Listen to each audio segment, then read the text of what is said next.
a graph for immunity, you'll often see this relatively undisclosed time frame, which we'll look at a little bit more closely later on. But if we start with the relative level of antibodies that are found within the blood, the amount might be, it might be a number per milliliter, for example. It really doesn't matter what the units are there. But what we notice is that as time equals 0, at the first time that you are exposed to a pathogen of some sort, so the antigen's introduced into your body, you have no antibodies. So it's the first time you've ever had that particular pathogen. So as time equals 0, you have no antibodies in your body. And slowly you start to build up those antibodies. And those levels of antibodies keep increasing and are being released by the plasma lymphocytes, so the B lymphocytes that are plasma cells, and into your bloodstream. And now as they start to combine with the antigens, the levels of the antibodies begin to drop. Even though you're still producing them, they're combining quite rapidly with the numbers of antigens that are present. So therefore their numbers start to decline. As their numbers decline, because they're being involved in things like agglutination, for example, or opsonization, as that occurs, we start to have this little drop.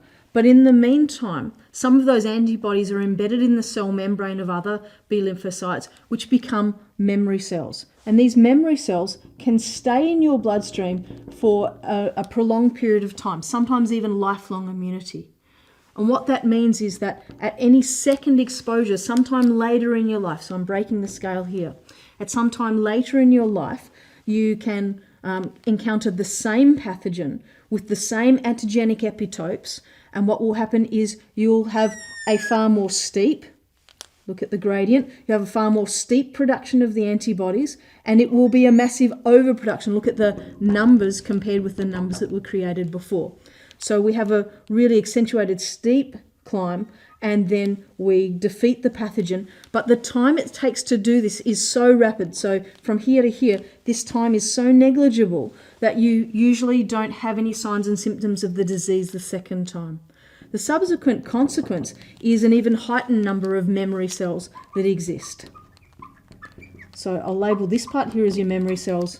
That's the ongoing component that stays in your body. So this was the level of antibodies that were in your blood as a consequence of an antigen being introduced for the first time. So this is first exposure, and this is the second exposure to the same pathogen.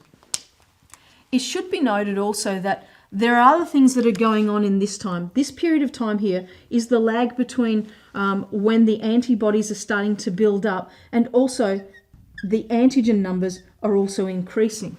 As the antigen numbers increase, you start to become symptomatic because you get to a threshold of those particular antigens in your body causing signs and symptoms. So while the antigens are very busy increasing in numbers, and our B lymphocytes are starting to work out how to create antibodies for you, you're still going through all of your innate responses. So that's your macrophages working, as well as your neutrophils, your macrophages, your neutrophils. All of the phagocytes indeed are doing the job for your innate immune system. So they're functioning. Inflammation will work as well. So you still have an immune response occurring. Cytolytic T cells are starting to function, but these guys take a little bit longer to kick in, and that's why you need several mechanisms of defense. In the meantime, you also can have a different form of a graph that can be shown, which is when you see at time equals 0, an individual has a maximum number of antibodies that just diminishes in a given period of time. Now, what this would show is that if at time equals 0, all of a sudden in your body is the maximum number of antibodies that you're going to have at any given point. This means that this line is showing us passive immunity. So this is, for example, antibodies that have come in through breast milk or through an inoculation with antibodies, and your body is using them to combat the antigen, and or just breaking down over a period of time. In this case, for this blue line, that'll be a 30-day period, for example, because that's about as long as a foreign protein can last in your body. So this is passive immunity is represented by this blue line, whereas the yellow lines are showing the curve for active immunity that is as a consequence of exposure to an antigen, whether that is through an acquired mechanism or whether that's through a natural mechanism.